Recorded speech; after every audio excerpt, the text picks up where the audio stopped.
Stella Stevens, the golden-haired enchantress, who once lit up Hollywood screens with her sparkling charm and radiant allure, lived a life far deeper and more turbulent than the glittering image that defined her. Behind the captivating smile and the roles that made her a symbol of 1960s glamour was a woman who fought her own quiet war against studios that tried to claim her, men who sought to shape her, and inner battles that followed her until her final days. Her story wasn't just one of fame, it was one of strength, rebellion, and survival in an unforgiving world. Her journey didn't begin beneath the glare of studio spotlights, but in the small, unassuming town of Yazoo City, Mississippi. Born Estelle Eggleston in 1938, she grew up in a modest home where her father worked various jobs and her mother tended to the family. The shy, soft-spoken girl seemed destined for an ordinary life, but inside her, there was always a flicker of something extraordinary, a restless spirit that refused to stay small.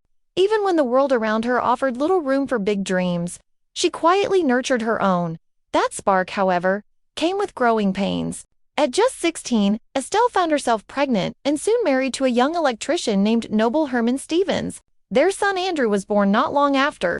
Though she adored her baby, the weight of adult responsibilities crushed her youth. She was still a child herself, forced into a woman's life too soon.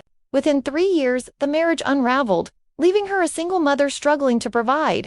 But even in her hardest moments, she sensed destiny calling from somewhere far beyond Mississippi.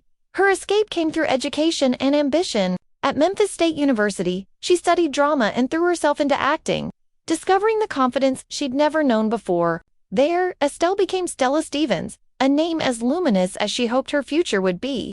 Local theater performances led to modeling gigs, and soon enough, Hollywood took notice. Talent scouts were captivated by her striking looks and effortless charisma. Before she knew it, she was being swept into the glitzy but perilous orbit of show business. Her first big-screen appearance came in 1959's Say One For Me. The movie itself faded quickly into obscurity, but Stella's presence didn't. That same year, she signed with 20th Century Fox and entered the studio cinema world that offered glamour on one hand and exploitation on the other. With her golden hair and irresistible magnetism, she was molded into the perfect bombshell. Publicity photos and magazine spreads turned her into the fantasy every man dreamed of. But the woman behind the image yearned for something more substantial. By 1960, Stella's career caught fire. Her performance in Lyle Abner revealed her comedic edge and sharp intelligence, setting her apart from the era's typical star. But it was her appearances in Playboy that immortalized her in pop culture. Handpicked by Hugh Hefner and named Playmate of the Month, Stella became an icon of sensuality. Those photographs made her famous overnight, but also trapped her. Hollywood couldn't see past the curves and the glamour to recognize the artist beneath. Still, Stella refused to let herself be reduced to a stereotype. Determined to prove her talent, she sought out roles that challenged expectations.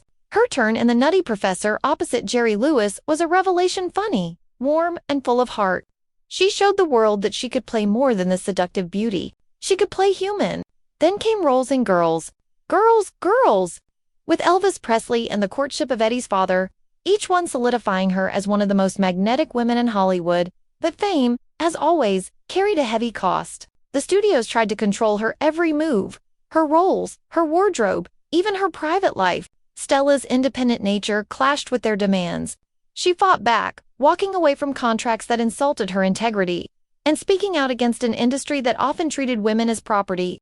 In a time when silence was expected, she was bold enough to challenge the system. Her personal life was just as dramatic as her career. After her early marriage ended, Stella never tied the knot again. Though her relationships with influential men often made headlines, through it all, her greatest devotion remained her son, Andrew Stevens. The two shared a bond that endured for decades, both personally and professionally. When Andrew followed her path into acting and later directing, Stella stood proudly by him.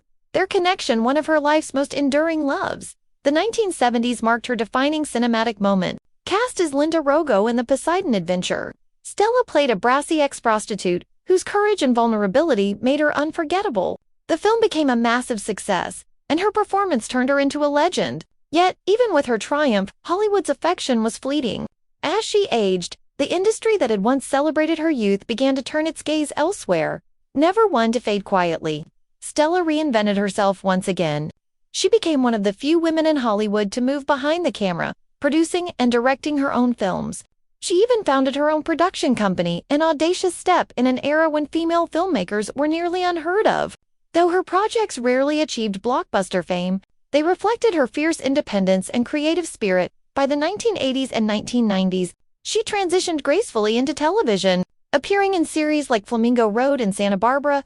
The spotlight had dimmed, but Stella's drive never faltered. She worked steadily, valuing the craft itself over fame. She had learned long ago that longevity came not from glamour, but from grit.